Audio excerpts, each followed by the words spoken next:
quite work out. And I tried to get published sort of through the traditional means way back then, and it didn't work out, and I followed another path, and I ended up, it was a lot because you're going through that emotional roller coaster of publishing while also trying to not hit any of the wrong buttons, on Amazon. But again, the world is forgiving and it's fine.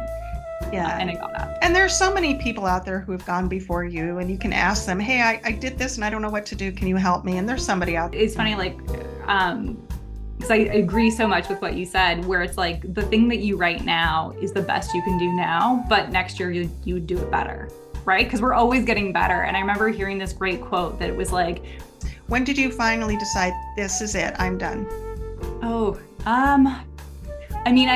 I don't know if this is an advantage or disadvantage of it being part of a series. And so it doesn't have to be, I think. But actually maybe be confronted by some stuff that they might want to take a look at in their own life. Yeah. Well, I feel like. Do you dream of adding your very own book to the collection of books that have already been written? Do you wonder where to start or how to finish? Does the idea of writing a book seem too overwhelming? Do you just want to polish up those writing skills or stay motivated? Do you wonder what to write about? Everything you need to help you write, stay motivated, and self-publish your own book is right here on one channel. And why? Well, because it's time to get over the writer's hump and just do it. You can write anything. Yep, you can write a book. Hello and welcome to a book. Guess what? We have another fantastic episode for you today with another fantastic author. Before we get started, however, I want to remind you to subscribe to this channel, hit the like button. It helps our authors out. So listen, today we are going to hear from a beautiful woman, beautiful author. Her name is Melany Banks, and she's written something that I know you are going to be interested in. Melany, welcome to today's show. Hi, Laura. Thanks for having me. I am so thrilled that you're here. I was telling you before we got started, I am really digging that wallpaper you have going on. Did you do that yourself? That is fantastic. Pretty cool. I did not. It was like that when I moved in, but perfect. That would have been a selling feature for me. Yeah. Yes. Yeah, that's pretty cool. Well, Melany, we're not here to talk about your wallpaper. We are here to find out all about you and this fantastic new book that you have written. So if you wouldn't mind, would you tell our audience a little bit about yourself? Yeah, thank you. So I started writing when I was quite young, and I thought, as one does when they're a teenager, I'm going to be the youngest fantasy writer ever. And that didn't quite work out.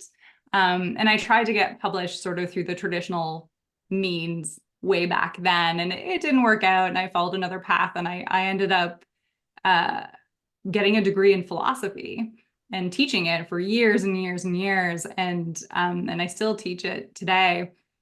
And then the writing sort of came back into my life. And one of the really interesting things about philosophy is that because you're talking about abstract concepts, you're always kind of creating stories and what if scenarios. And so I find the writing process sort of allows me to do that in different ways. It's kind of exciting and fun. And it sort of brought me sort of back around to this thing I wanted to do a long time ago, but didn't know how to do it.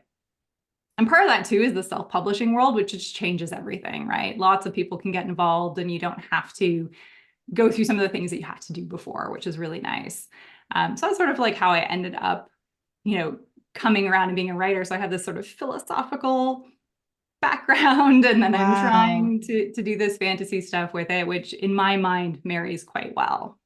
Yes, absolutely, because you're already thinking in those terms, I just love it. I love it. My degree is in psychology. And so I always felt like the sister to that would have been philosophy. In fact, one of my first jobs, I was working as a counselor in a prison, and my boss had a degree in philosophy. So, to me, it's a platform for discussion. And when you can take those subject matters and turn them into something like you've done, into a book full of fantasy and stuff, it makes for a very, very interesting read. Oh, absolutely. So you were pretty young when you had the bug, when you got the writing bug. And then eventually you started to see that unfold. What was the writing process like for you? Can you walk us through that? Mm.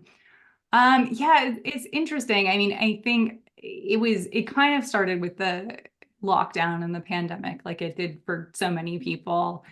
And I think I just realized that there was something missing that I needed to find. And it took a while for it to be like for me to get to writing, which is funny because it's something I used to do, but I just kept being, well, that's not going to be the thing. And so it took like a year and I sort of wanted to do NaNoWriMo. And then it just wasn't the right time. And then it was another year. And then that was sort of how it started. And maybe about 6 months before I started to like put together some of the ideas, but it was still like this kind of what if, and I'm going to play around and like, let's see, like, I don't know what was going to happen. Although I did meet a woman who's a wonderful friend now who self-publishes, and that really opened my eyes to a world I hadn't known about, which was quite exciting. And yeah, with her and some other writers, sat down and I did NaNoWriMo, as so many people do to start out. And it just was a few tricky days in the beginning, and then I just couldn't stop. It was so much fun. It Yes. just all of this stuff came out, and you hit the 50K and you just keep going. And yeah, it just changed everything for me. But I think it was also a weird moment of it being the right time. And Yeah. I'd wanted to do it at other points in my life, but it was just never the right moment to pursue that. And again, I'd only sort of started to put together the story about 6 months ahead of time. Oh, wow.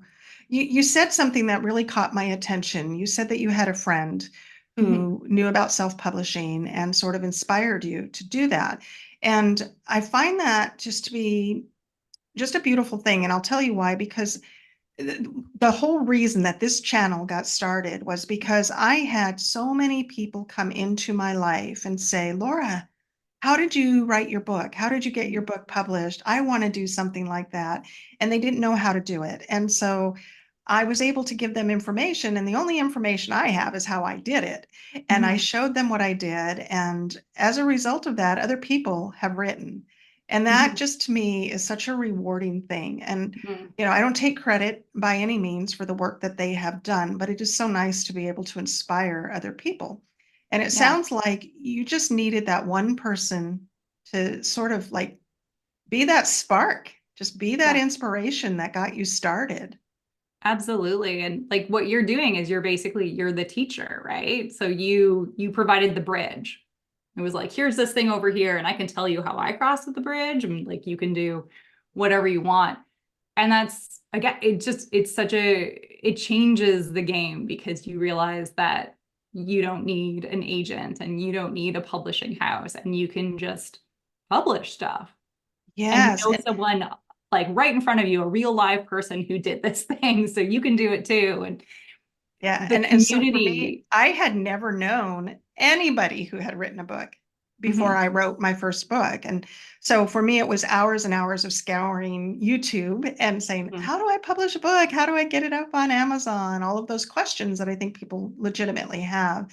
And Mhm. I thought, you mentioned it, you said you don't have to have a publishing house. You don't have to do what we've been brainwashed through Hollywood and traditional media to believe, and that is that you have to have permission to write, that you Yes. write a manuscript, you send it out to dozens of places, and if they like you, if they accept you, then Yeah. you're an author. And that's not the case anymore. Nobody has to have permission, which I think is beautiful because so many Yeah. people have these stories that were locked away inside of them and the world never got to hear them. There's a whole, generations before us of people whose stories we don't know because they didn't get permission. And Yeah. it's not like that today. So it's just a pretty cool process. Mhm. Yeah, absolutely. Like I can't, it's just, it's so different than it was again, like 20 years ago. And I tried the first time. And I mean, I think our world is changing in so many ways to remove some of these barriers. And it's so exciting. Yeah, it is. Things are becoming easier than ever to be a Mhm. participant in. Things that Yeah. we couldn't have done before, we can do now, thanks to technology, which I Yes. have to be honest, can be my friend or my foe, depending on what's happening that day. But Yeah. yeah, I do enjoy technology and the fact that it has opened up so many doors for writers. I know next week, I think it's next week, we're going to have somebody on who's going to talk about AI and the writing Okay. process. And so that's quite a hot topic, and that's going to Yeah. be a little bit interesting. Yeah, how that all comes into play. But yeah, so cool. So, all right. So you had this person that stepped into your life. Now, when you sat down to actually write your book, Hmm. and as you started writing, I know you were just going to do some short writing, but did you make an outline or did you just regurgitate whatever was in your brain came out? How did that go for you? Um, I'm trying to remember what I did with the first book. I did make an outline. The second book, I made, okay, I think maybe for both of them, because I know there's the one system that's like, is it kick the cat or something terrible? So there's like that plotting method. And then there's like the 3-story arc, and I sort of shove them together.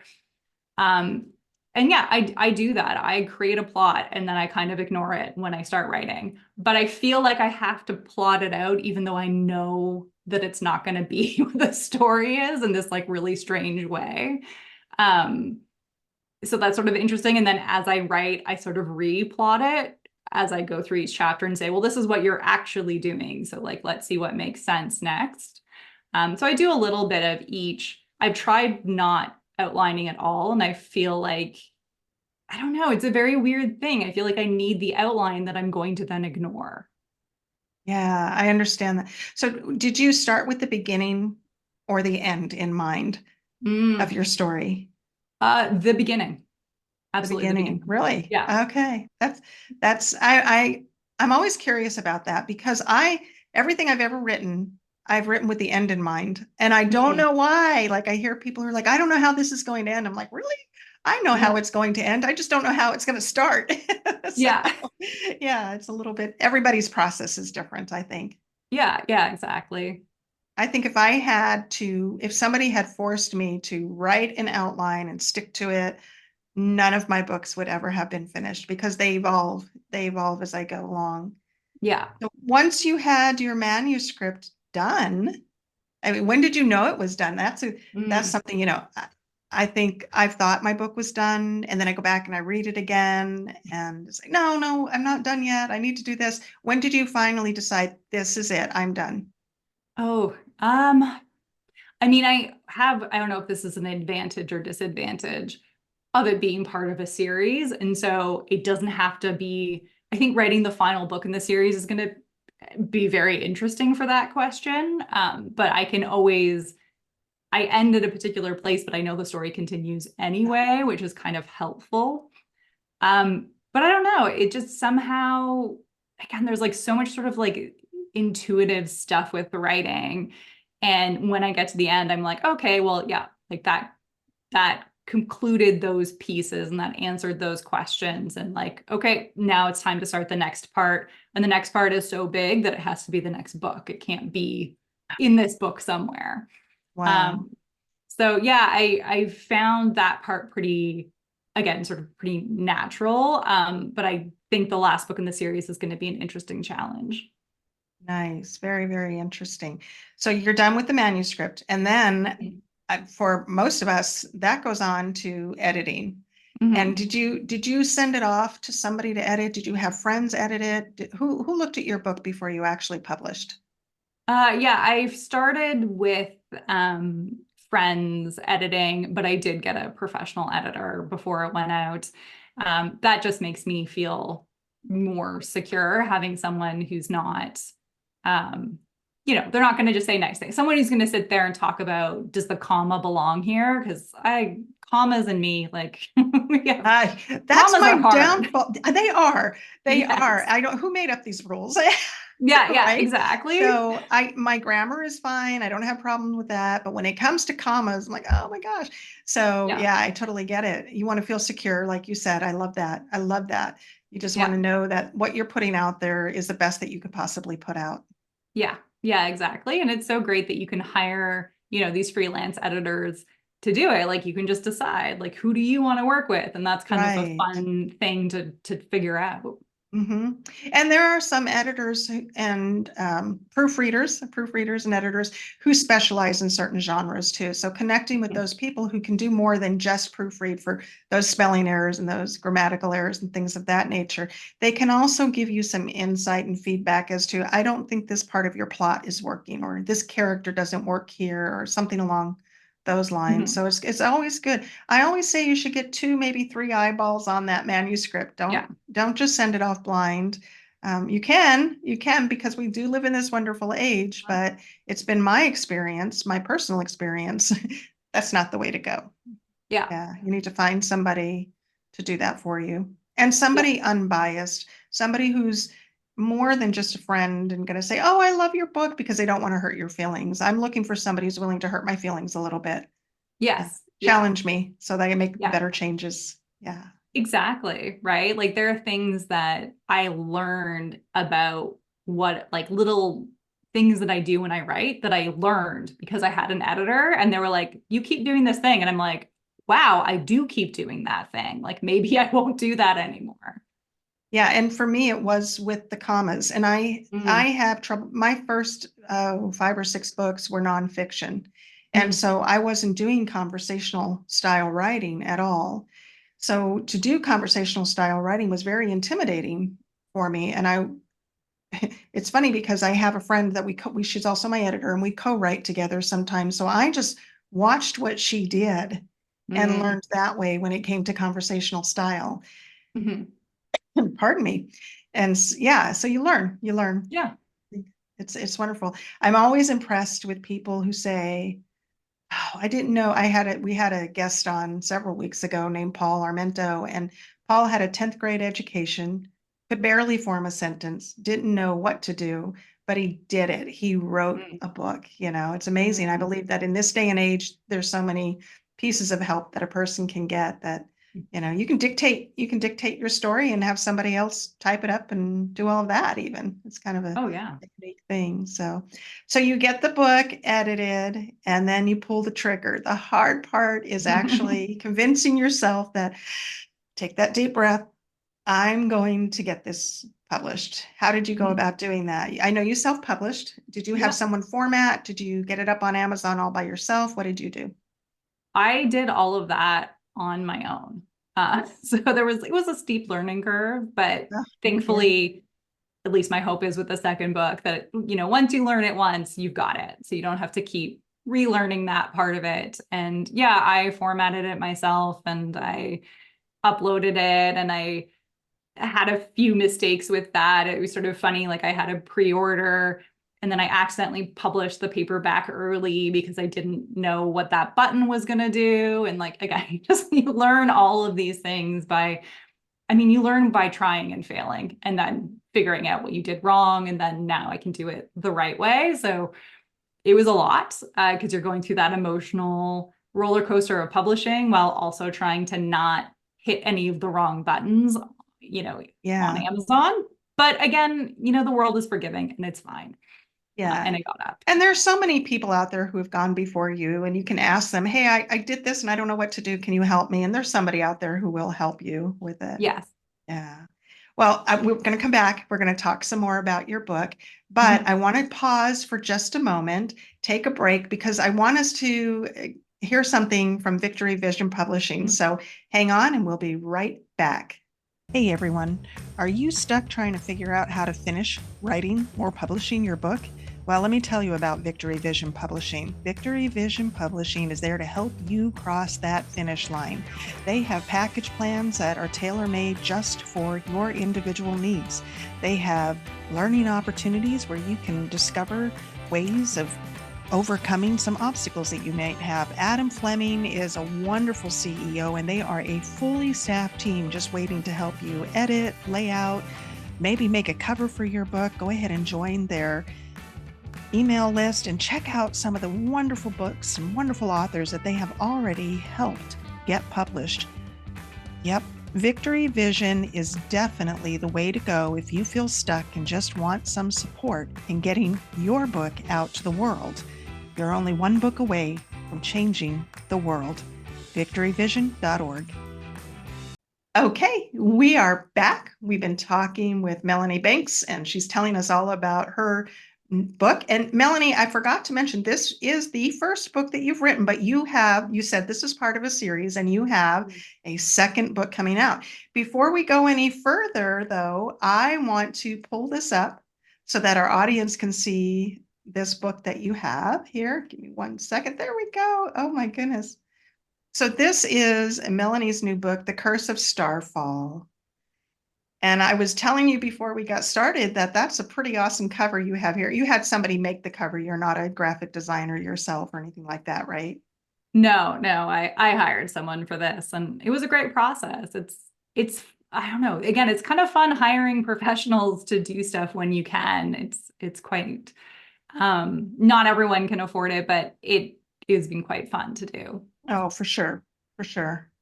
So what I like about this cover, I just want to talk about this for a second. The reason it caught my attention is I'm looking at this building in this cover, and my brain is like, what is in there? I want to know what is in the building. And anytime that you have a cover that makes people want to open the book, you know that you've done something right. So tell us about the story. Tell us, I don't want you to give it all away. We don't need any spoilers, but tell us a little bit about The Curse of Starfall.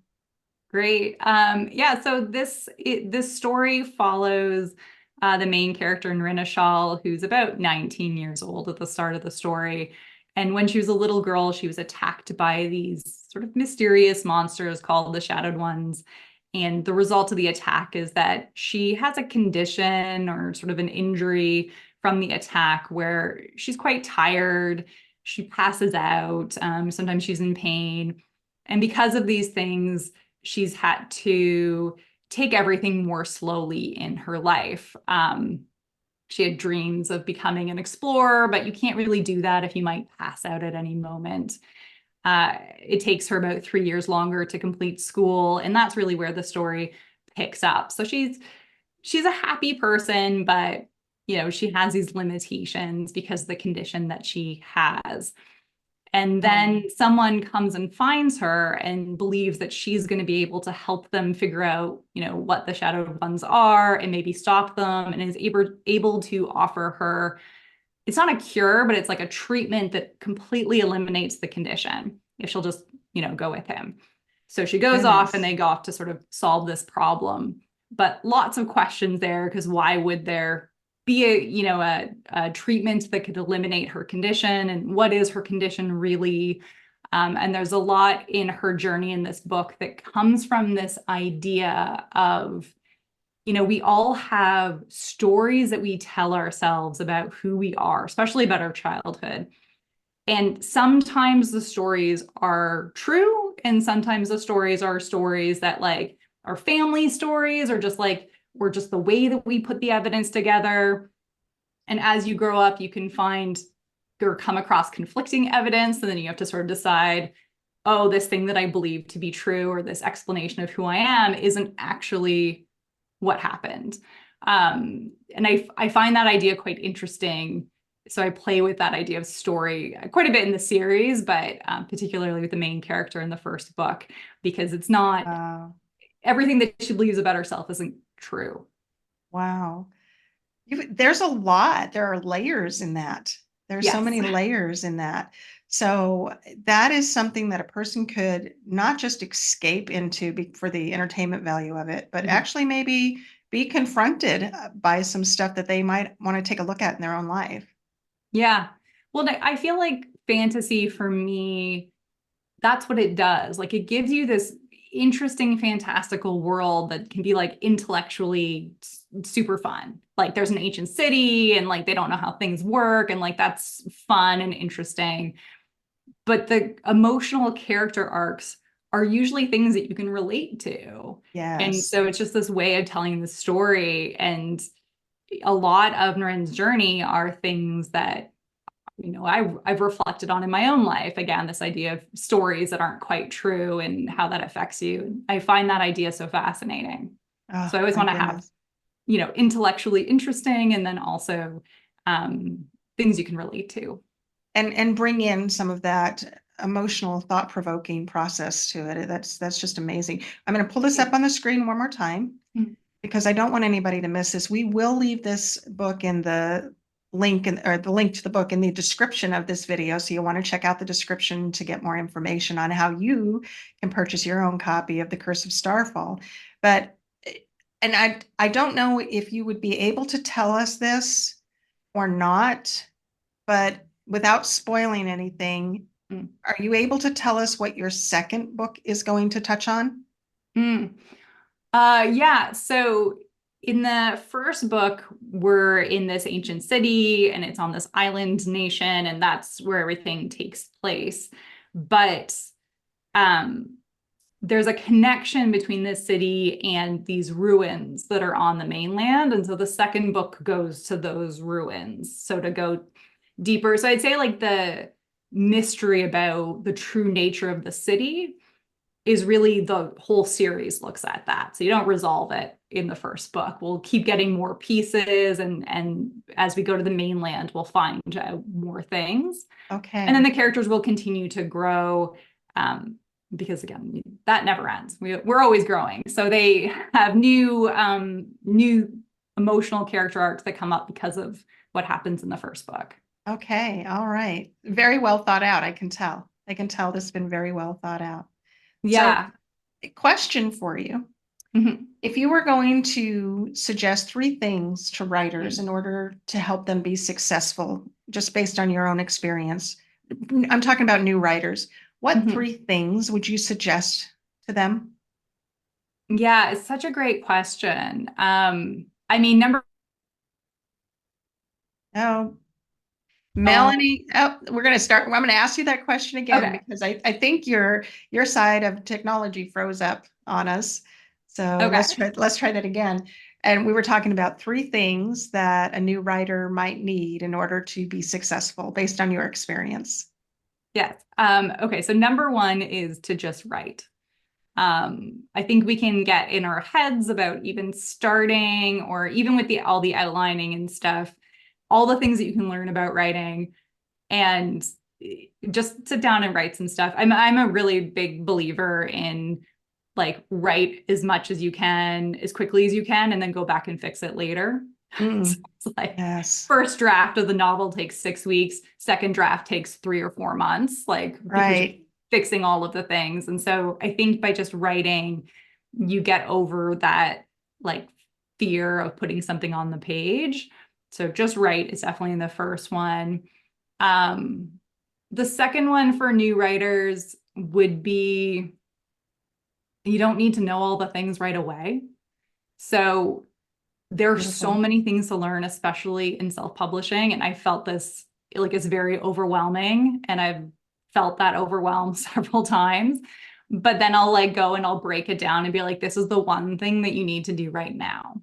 And like it's gonna take me a few years to get all of the things figured out because I'm mostly going to be writing. And then in the other time that I have, I'm going to slowly be figuring out like designing the web page and figuring out marketing and like all of these pieces, and just sort of have like giving yourself that sort of grace of time of like you don't need to know it all today. You can take a while to do it. Just always have something that you're trying to figure out next. And then the third one, and this was like a big sort of, I don't know, this sort of was a big one for me this year. And it was really happening part of last year as well.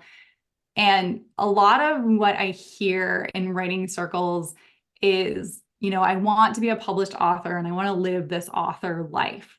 And I'll do that once I'm making like 5 grand a month. Then I'll live that life, right? But I can't do it. So it's like you have to write all the books and be successful before you get to be an author.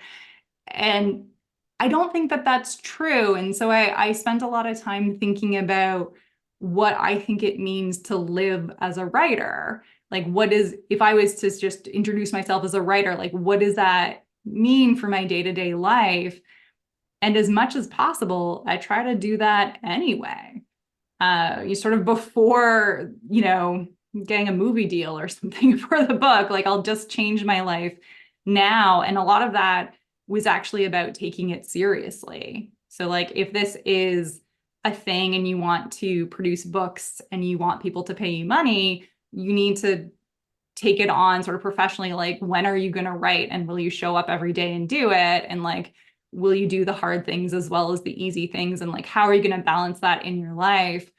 Whereas I think for the first maybe 6 months or so, I wrote whenever. Like some weeks I was writing, and some weeks I didn't write. I'd write it like in the evening or the afternoon. And it just fit around everything else. This year, it's like every day you write for 3 hours, because if you're taking it seriously, that's what it takes to move forward. And you have to think Yes. about like how often you're going to publish. But it was that mindset shift of, if I was a full-time writer, this is what I would have to be doing. So what if I started doing that now? What would that look like? And that's really helped me. Yeah. Oh, I was just so intrigued. I'm writing notes. I'm taking Yeah. notes while you're speaking because you hit the nail on the head with something as you were speaking about that.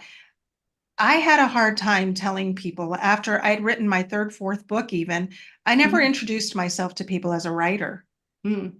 because I too had that idea that to be a writer, you had to live this certain lifestyle that Hollywood told us was what writers live. Mhm. I was not the next Stephen King out there, so I must not be a writer. And I didn't take it seriously. Mhm.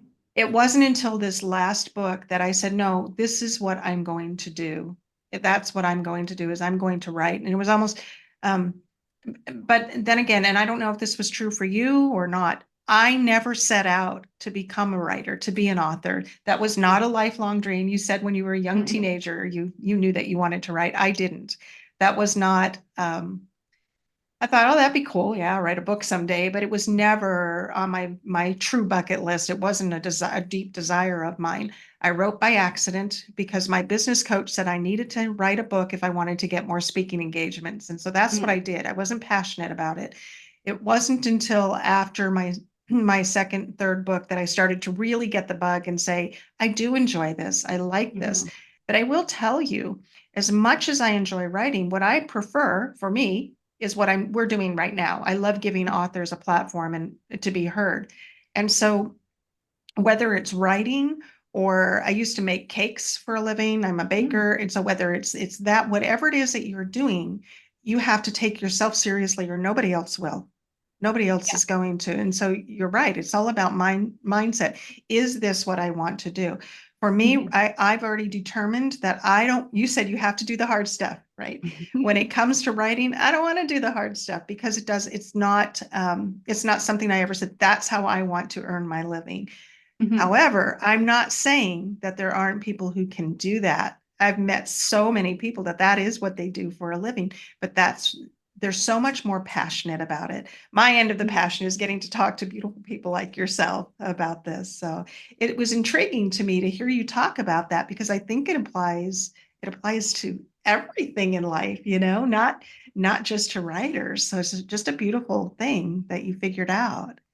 So this Yeah. is then I take it this is what you do. This is for you. This is it. You are a writer in the sense that you're going after it. You're doing all the things that you have to do in order to be known, to be successful, to get that book out there. Yeah, yeah, absolutely. And again, but like recently I started doing this and taking it that seriously. But yeah, like this is something, and I love that thing that you said about like, you got to find that thing that you're passionate about. And then it's like, oh, well, if I'm passionate about this, this is what I want to be doing. And then how Yeah. do I shift into that? And again, it's like taking yourself seriously and Mhm. thinking, I should do the thing that I want to do. Like, why am I not letting myself do the thing I want to be doing?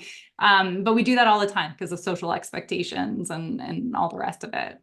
You touched a little bit on marketing. Book Mhm. marketing is a beast. It is. Yes.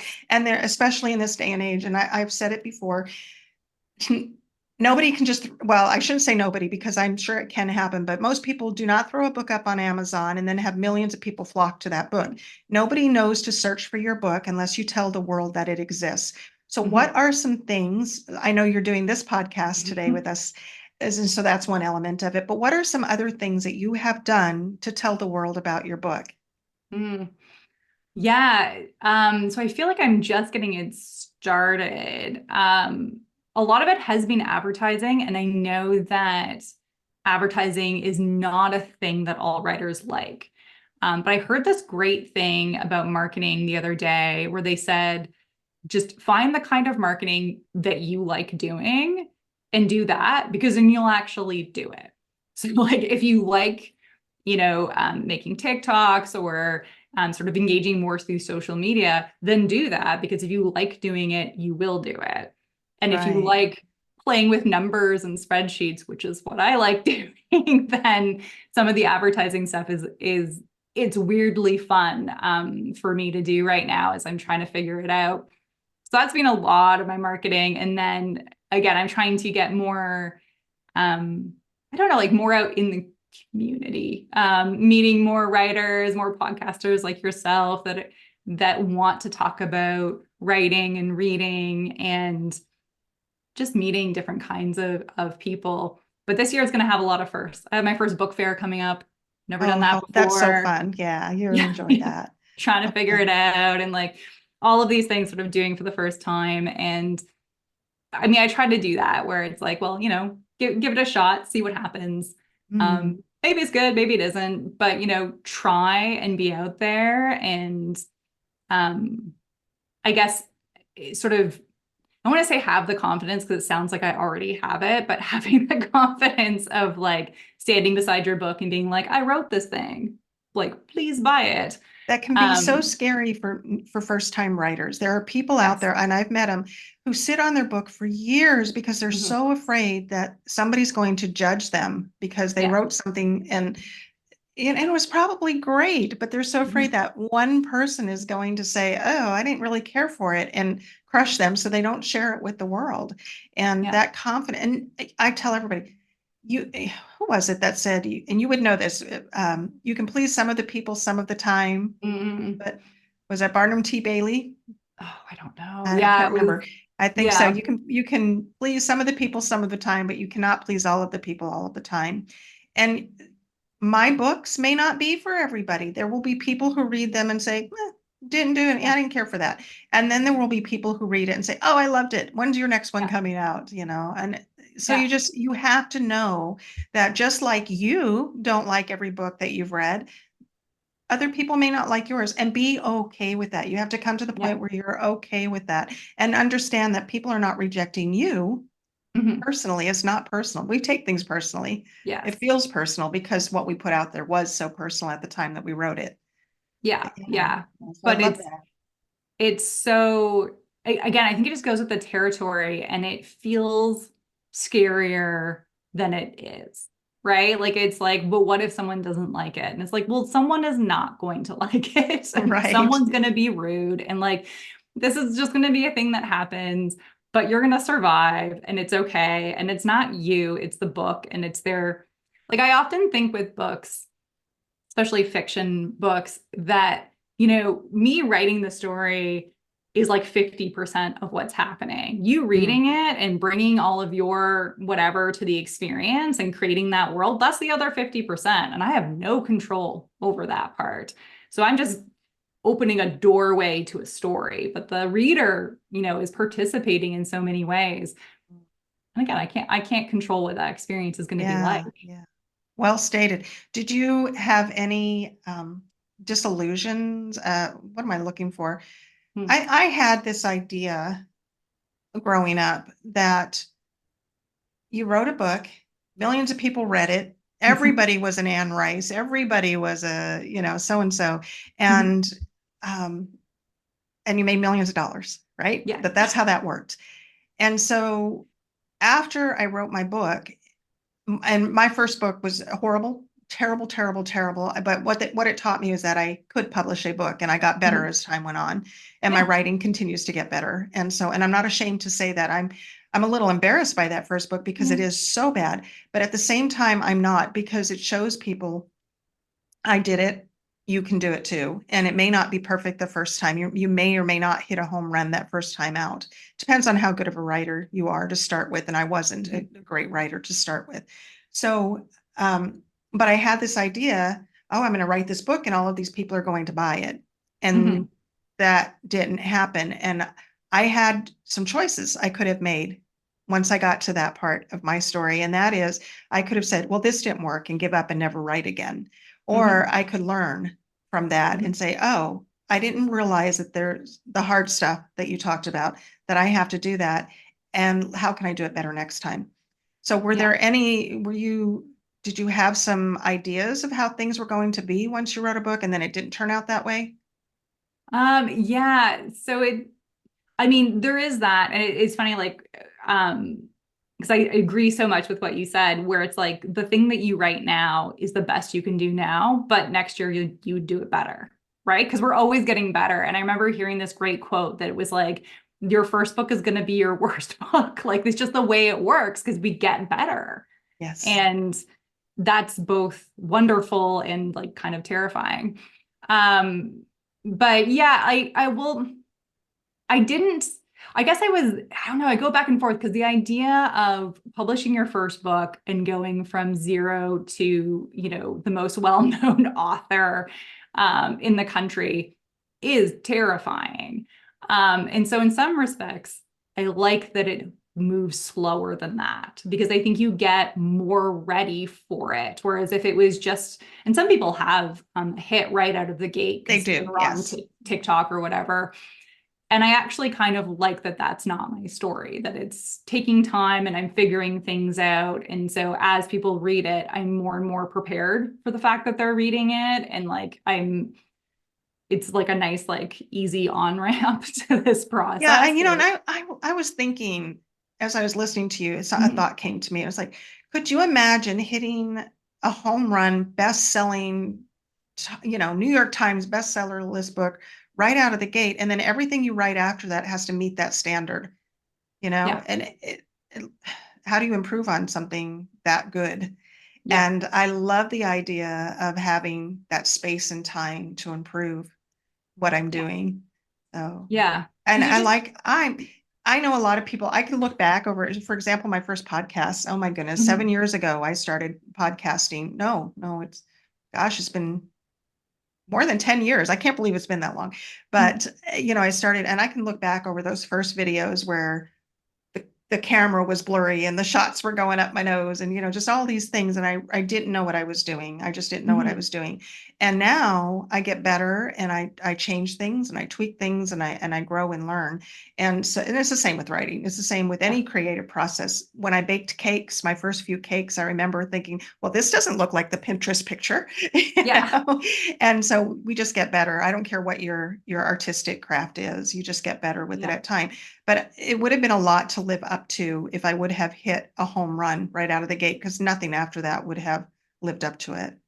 yeah, yeah. So it's not a bad thing that things take a No, it's little not. while and that you figure it out and it's like sort of bite-sized chunks and like I like that. But yeah, no, I think the same because it was like the with teaching, I was sort of the same way. Like the first class I taught was a disaster, but like you get Oh, better. I yes, tripped and fell on a student. Like, it's just crazy things happen, but yeah, you get better over time. for sure. I was a teacher in a prison. Mhm. I worked a couple of different jobs in the prison over the years. And so I Yeah. started out as a counselor and then the mental health director, and then left and went back to the prison and I taught. And I remember Mm. being so incredibly nervous. It was my dream job because I wanted to teach. I really never wanted to work in mental health. I wanted to teach. And so here I had my dream job and I was so nervous. In my first few classes, they asked questions and I thought, I panicked. I didn't have the answers. Well, then by the third and fourth time that I was teaching it, there were no more new questions. I Yeah. had the answers. So it's with everything. You just get better and better and Mhm. better at it. And if you think about, I think for most people, their first job, if they look back over it, remember that very first day on their job, whatever that job is, whether, my daughters all worked in fast food when they were growing up. That Mm. was their first job. They worked in some kind of the food industry and they didn't know anything. And as time went on, they get to work and they knew how to clock in and they knew how to to do the prep work or whatever it was that they had to do. But those first few days can be so intimidating, Hmm. even though you want the job. You're the one who applied for it, interviewed for it, and got it. And it's the same when we're writing. It's like, oh, I really want to finish this book. I want to get this done. And it can be scary. It can be Yeah. intimidating. And then you get through it and it's like, oh, I can do this again. I can do Yeah. it. Yeah. Melany, we're going to show your book one more time. This has been such a pleasant conversation. I've enjoyed it. It's been inspiring too. You've challenged my thinking in some areas, particularly when you were talking about, that mental state and the Yeah. mindset and making sure that you have the correct attitude of I am an author and this is what I do, and to live that life now rather than waiting for the millions of dollars and the book deals and Yeah. the movie deals to come in and all of that. So let's go ahead and share your your Amazon page just one more time. So listen, folks, if you are interested in reading The Curse of Starfall, which by the way sounds like just a very unique, fascinating story. I love it. You can certainly go check that out. Get on Amazon, just type in The Curse of Starfall. We will leave the link in the description to this video, and I know that you will want to read it. So Melany, it's been a fantastic conversation. If you could leave our audience with just one thing that you want them to know about yourself and about writing, what would that be? Oh, wow. Just, oh, that's a lot of pressure. I think just to follow the things that you love, right? The books that you love reading. If you love writing, do that. Just, we all deserve to do more things that we love doing. So everyone should do that. Great advice. Great advice, Melany. Thank you so much for being here today.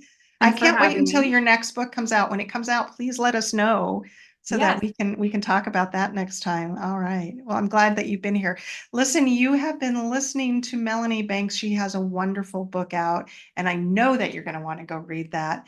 As always, thank you. Thank you for watching, and God bless.